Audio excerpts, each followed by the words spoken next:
गंगा मैया की जय। मैं नीरू तनेजा अपने YouTube चैनल मेरी मुल्तानी गलबात में आपको गंगा दशहरा के अवसर पर गंगा मैया की कहानी और उनका महत्व बता रही हूँ। ज्येष्ठ मास के शुक्ल पक्ष की दशमी तिथि को गंगा दशहरा कहा जाता है, क्योंकि इस दिन गंगा का अवतरण हुआ था।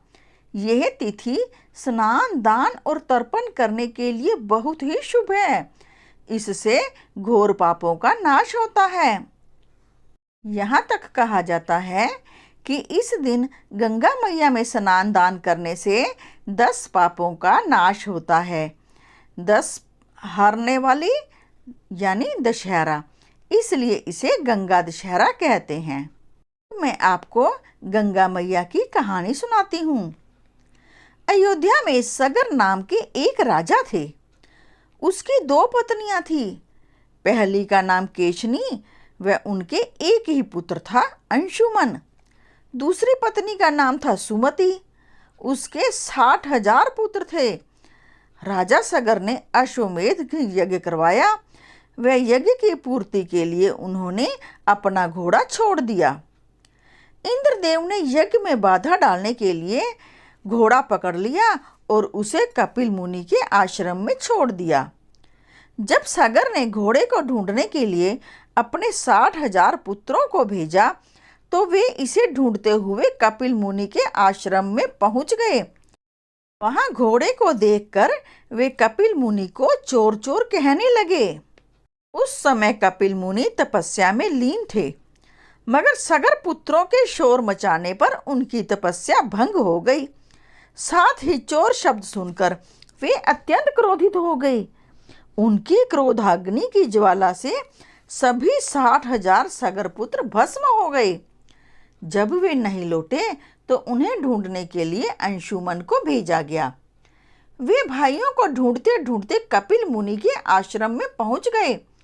वहां पर महात्मा गरुड़ ने उन्हें सारी बात बताई और ये भी कहा कि यदि स्वर्ग से गंगा को धरती पर ले आओ तो तुम्हारे भाइयों की आत्मा को शांति मिल सकती है, लेकिन इससे पहले तुम इस अश्व को ले जाओ और अपने पिता का यज्ञ संपूर्ण करवाओ। अंशुमन ने ऐसा ही किया। फिर उन्होंने अपने भाइयों की आत्मा की शांति के लिए काफी तपस्या की, लेकिन सफल नहीं हुए। उसके पश्चात उनके बेटे दिलीप ने भी यह प्रयत्न किया, मगर सफल ना हुए। उसके पश्चात राजा दिलीप के पुत्र भागीरथ ने अपने पूर्वजों की आत्मा की शांति के लिए घोर कठिन तपस्या की।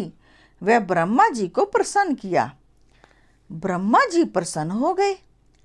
गंगा जी उनके कमंडल में थी, लेकिन उन्होंने कहा कि गंगा जी का वेग अत्यधिक तीव्र है। यदि वे इसे यूं ही धरती पर छोड़ देंगे तो धरती पर तबाही मच सकती थी। अतः भागीरथ ने शिव जी की तपस्या करने के लिए पुनः कोशिश की और शिव जी को तपस्या करके प्रसन्न कर लिया और उनसे प्रार्थना की कि वे इसे अपनी जटाओं में संभाल लें। शिव जी ने प्रसन्न होकर अपनी जटाएं खोल ली व गंगा की धारा को अपनी जटाओं में समेट लिया। गंगा ने काफी प्रयत्न किया कि वे जटाओं से बाहर आ सके, मगर वे बाहर ना निकल सकी और कई वर्षों तक शिव जी की जटाओं में से निकलने का मार्ग ढूंढते रही। आखिर भागीरथ ने फिर से शिव जी की आराधना की कि वे गंगा जी को धरती पर छोड़ दें। तब शिव जी ने गंगा जी को धरती पर जाने के लिए छोड़ दिया। शीघ्र ही कल कल करती हुई गंगा हिमालय से निकल पड़ी। गंगा तीव्र वेग से बहती जा रही थी। गंगा जिस रास्ते से जा रही थी, वही मार्ग में कई ऋषि मुनियों के आश्रम थे। वे आश्रम बहने लगे तो ऋषि जाहनु ने गंगा जी को पी लिया।